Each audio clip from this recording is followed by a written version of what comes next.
Good day everyone! Ipo-promote ko lang ang aking pinagkakakitaan kahit nasa bahay lang. Ito ay hindi basta easy money, kundi investment platforms. So, are you familiar with investment platforms? Kung hindi pa, let me tell you about this platform. These platforms are not a long-term income. Hindi rin natin masasabing legit or scam, pero dapat alam natin yung mga strategy ng bawat investment platforms.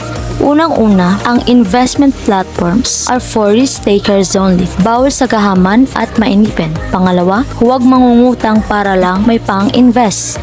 Pangatlo, mag-research muna bago mag-take ng risk. Pang-apat, magsimula sa maliit na puhunan.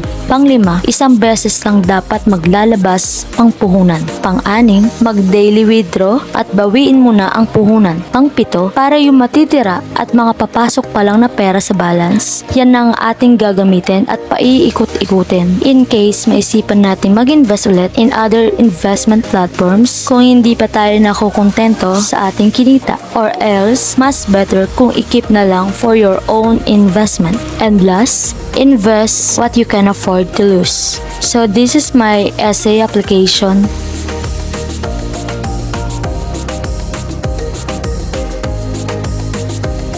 At nag-invest ako dito ng 500 pesos para lang makabili ng solar na nagkakahalagang 500 pesos. Good for 180 days. Ang solar na ito ay may 3 kilowatts per day. Ibig sabihin, kada 12 AM ng gabi, kailangan kong kunin ang 3 kilowatts na nagkakahalagang 27 pesos kung isasal ko ito. So, paano mag-sell? Una, i-click lamang ang arrow na ito, then sell electricity. Halimbawa, nakakuha ako ng 9 kilowatts. So, makikipag-exchange ako into pesos. So, meron na akong 81 pesos direct to my balance. So, let's go back and proceed tayo sa withdraw. Ilalagay lang natin yung amount na gusto nating i-withdraw. Halimbawa, 113 pesos kasama pa ang 10% tax. Kaya kung nakikita nyo, yung actual deduction ay sobra. Ibig sabihin, i-minus nyo lang yung i-withdraw amount sa actual deduction, like 113 pesos minus 124.3 pesos equal 11.3 pesos. Yan ang binawas sa balance ko. And reminder, withdrawal time is 24 hours except for public holidays. And minimum withdrawal amount is 100 pesos and above. Withdrawal tax is 10%. The withdrawal will be deposited into bank account within 1 to 72 hours. And the wallet balance can be withdrawn once per day. Ibig sabihin, isang beses lang magwi-withdraw sa isang araw.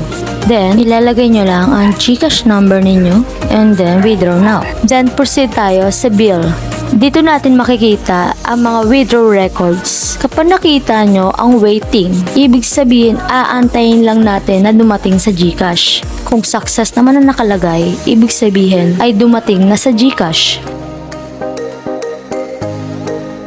I'm back!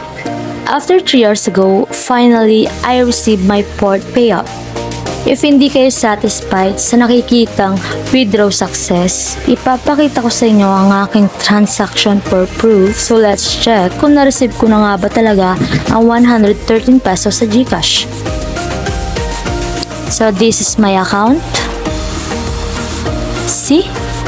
Kaya kung interested ka, direct PM mo ako para mag-guide kita. So yun lang. Thank you.